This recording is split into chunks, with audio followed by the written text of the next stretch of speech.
Assalamualaikum dan selamat sejahtera. Dalam video kali ini kita akan belajar mengenai perpuluhan. Okey, untuk perpuluhan, pertama sekali kita akan melihat apa itu perpuluhan. Seterusnya kita akan pergi kepada cara untuk mengeja dan menyebut perpuluhan. Dan seterusnya kita akan belajar mengenai sistem nilai tempat dalam nombor perpuluhan. Okey, untuk perpuluhan. Perpuluhan ialah satu sistem nombor yang kita gunakan untuk kita menunjukkan nilai yang lebih kecil daripada 1. Nilainya lebih kecil daripada 1. Jadi kalau kita dengar perpuluhan ni macam lebih kurang pecahan. Sebab pecahan pun digunakan untuk kita menunjukkan nilai yang kurang daripada 1. Macam contoh pizza tu, 1 pizza. Kita bagi kepada 2 orang murid. Jadi, seorang murid dapat pizza yang kurang daripada 1. Okey. Jadi, seterusnya, ini contoh yang cikgu gunakan untuk membuat penerangan.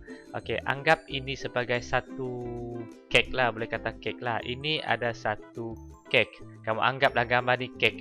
Jadi, 1. Kemudian, kek itu sudah dimakan. Kita potong kepada 10 bahagian sama besar. Lepas itu sudah dimakan. Jadi yang tinggal hanya berapa kek yang tinggal. Jadi bila kita dah belajar pecahan, kita tahu kek yang tinggal ialah 3/10. Dan contoh satu lagi, bayangkan kek yang sama dipotong kepada 10 bahagian sama besar.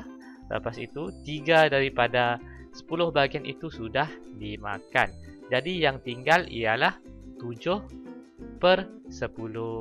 Jadi inilah cara untuk kita bagi tahu nilai kek yang tinggal. Kalau orang tanya, berapa lagi kek yang tinggal? Kek tu dah kena makan sikit-sikit. Takkan kita nak cakap macam tu. Kalau kita sebut lebih tepat, kalau kek itu dibahagikan kepada bahagian yang sama besar, kita boleh cakap yang tinggal ialah 7/10. Tetapi 3/10 dan 7/10 juga boleh diwakilkan menggunakan nombor perpuluhan. Jadi ini contoh nombor perpuluhan. Kita ada nombor biasa di depan dia, nombor bulat. Kita ada ini yang dinamakan titik perpuluhan. Dan selepas titik perpuluhan ini, inilah yang kita sebut sebagai nombor perpuluhan. Jadi kalau tengok sini 3/10 jadi 0.3. Okey, jadi cuba teka 7/10 ni akan jadi berapa? Okey, siapa yang teka dengan betul tu? Bagus. 7/10 ini jadi 0.7. Dan berkenaan dengan penukaran pecahan ke perpuluhan, cikgu akan sentuh dalam video yang seterusnya. Jadi cikgu ingin kamu lihat kepada contoh yang seterusnya cikgu bagi ini. Ini ialah tanda yang biasa kamu lihat di sekeliling kamu. Ikut mak bapak pergi kedai ke, kita boleh lihat. Ini 0.25. Ataupun kalau yang dah biasa, mereka sudah tahu. Ini ialah 25 sen. Jadi dekat sini 25 sen ini ialah kurang daripada RM1. Nilai yang kurang daripada RM1. Maka sistem nombor perpuluhan digunakan untuk menyatakan nilai yang kurang daripada RM1, iaitu 25 sen. Okey, sudah selesai. Seterusnya kita pergi kepada eja dan sebut perpuluhan. Okey, untuk nombor perpuluhan.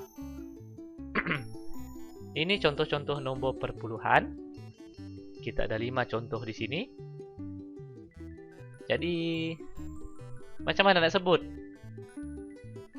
Okey, adakah cara kita sebut ini 0.7, 0.204, 0.204? Okey, jadi cikgu akan terangkan cara yang betul untuk kita menyebut nombor perpuluhan. Okey, contoh tadi kita gunakan semula, tapi cikgu bagi kamu baca. Boleh pause video ni sekejap, cuba baca dan lihat macam mana. Okey, sekarang ni kita cuba. Kamu masih ingat ke tidak? Macam mana cara nak sebut nombor ini? Nombor perpuluhan dan mengeja dalam bentuk perkataan. Okey, ini ialah sifar perpuluhan 7. Oleh kerana ada titik perpuluhan, kita sebut perpuluhan. Dan nombor selepas titik perpuluhan ialah 7. Maka sifar perpuluhan 7. Seterusnya, sifar, sebab nombor di depan ialah sifar. Selepas sifar ada titik perpuluhan, kita sebut perpuluhan. Dan selepas titik perpuluhan kita ada 2 nombor. Jadi biasanya nombor ini dikenali sebagai 14. Tetapi selepas titik perpuluhan, kalau kamu nak sebut nombor selepas titik perpuluhan, kamu kena sebut satu-satu. Macam contoh ini, sifar perpuluhan 14. Huruf nombor 1 dan nombor 4. Seterusnya, contoh yang seterusnya, sifar perpuluhan 2, sifar 4. Kita sebut satu-satu nombor. Jangan sebut 204. Kita sebut satu-satu. Jadi untuk contoh yang seterusnya dah bukan sifar dah. Kalau contoh ni kita sebut sifar lah sebab di depannya ialah sifar. Tapi untuk contoh yang keempat kita akan sebut 4. Kerana nombor 4 di hadapan. 4 perpuluhan akhir sekali 2 sifar 4. Sebut 2 sifar 4. Dan contoh yang terakhir, kita ada nombor 2 nombor sebelum titik perpuluhan. Jadi untuk 2 nombor sebelum titik perpuluhan ini kita sebut seperti nombor biasa, iaitu 41. 41. Sini cikgu tunjukkan 41. Kerana ini masih nombor bulat biasa. Nombor perpuluhan akan mula disebut satu-satu selepas titik perpuluhan. Kamu tengok 41 perpuluhan. Dan kita tengok nombor di belakang 28. Dan seterusnya kita pergi kepada nilai tempat untuk nombor perpuluhan. Okey, kita gunakan contoh yang sama macam yang sebelum tadi, yang kita sebut tadi. Sifar perpuluhan 7, sifar perpuluhan 14. Dan kita akan belajar mengenai nilai tempat bagi sistem nombor perpuluhan. Okey, jadi biasanya kalau nak menceritakan mengenai nilai tempat, cikgu suka menggunakan jadual. Contoh tadi, dan kita gunakan jadual. Cikgu suka menggunakan jadual supaya kita boleh menunjukkan dengan jelas setiap nombor itu apa nilai tempat bagi nombor tersebut.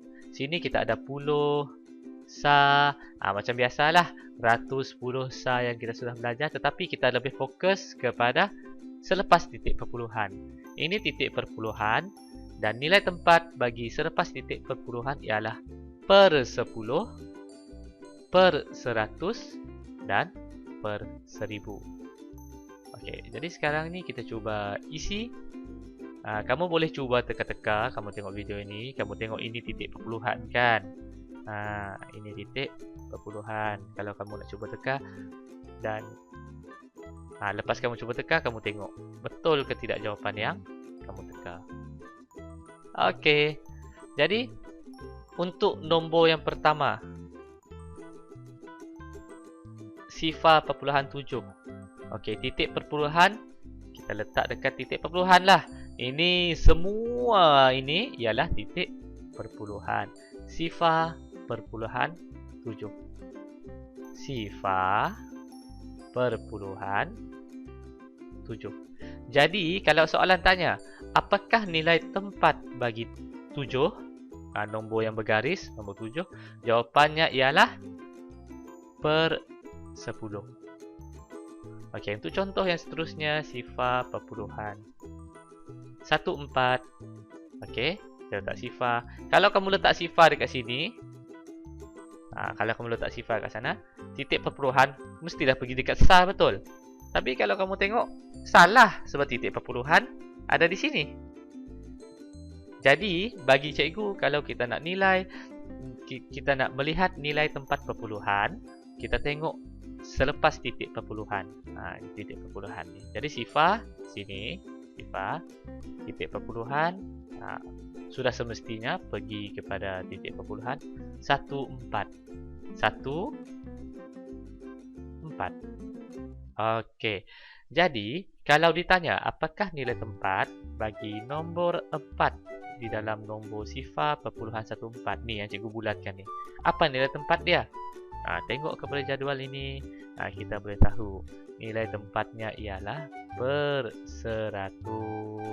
Okey, untuk contoh-contoh yang lain, kamu boleh explore, lihat. Tapi cikgu nak sentuh mengenai contoh yang terakhir, iaitu 41.28.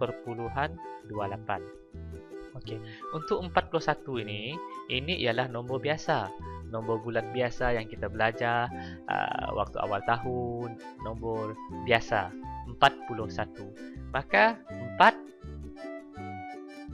nilai tempatnya ialah 10 dan 1 nilai tempatnya ialah sa. Ini benda yang sudah dipelajari sebelum ini. Dan selepas 41 ada titik perpuluhan. Tengok sini ada titik perpuluhan.